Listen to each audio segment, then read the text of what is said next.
بەرەبەیانی زوو هێزەکان ئامادەکراون بۆ ئۆپەراسیۆنێک کە فراوانترینە تا ئێستا لە ناوچەکەدا ئەنجام دەدرێت. غەڕە و پەڵکانە و بەلەگە و قوڕیچایی ئەو شوێنانەیە کە پێشمەرگە و ئاسایش لەم ئۆپەراسیۆنەدا کێوماڵیان کرد. پێشمەرگەش تیایاندا جێگیر کرا.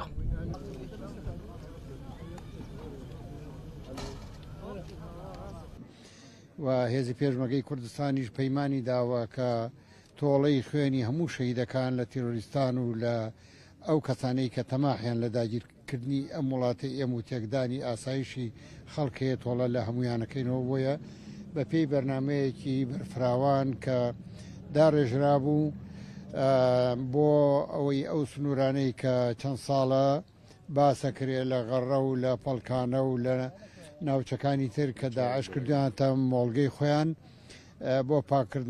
بۆ پاکردنەوەیان ئەم بەیانە لە چەند خۆڵێکەوە هێزی پێشمەرگەی کوردستان دابەزیە ناوچەکان و کێوماڵی هەموو ناوچەکانی کرد. بەڵام ئێمە باسی ئەو سنوورەکەن کە سنووری میحوەری دووە و ئێمە بەشداریمانتیا کردووە لەم ئۆپەراسیۆنە کۆمەڵێ بنکە و بارەگا و حەشارگەی تیرۆریستانی داعش تەقێنراوەتەوە و خواردن و ئازوخە و جێگەکانیان سووتێنراوە. هەموو ناوچەکەی ساکە لەژێر کۆنتترۆلی هێزی پێشمەرگەی کوردستانایە.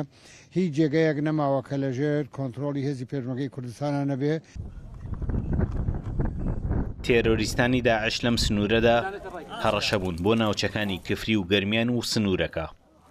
ژمارەی ئەوان زۆر نەبوو. ناوچەکەیان وەک شوێنی ئاراستەکردنی جم و جۆڵەکانیان بەکاردەهێنا.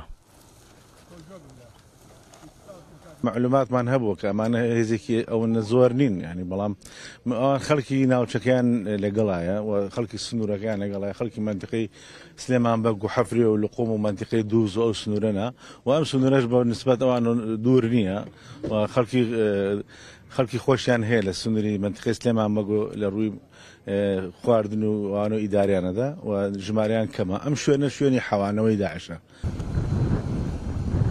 ئۆپەراسیۆنەکە بە سەرکەوتووی کۆتایی هاتوو. حەشارگەی داعش تێکشکێنرا و لە قوڕیچایی و بەلەگە و شۆرا و پێشمەرگە جێگیر کرا. سامان کەریم کورد، چات نیوز، گەرمیان.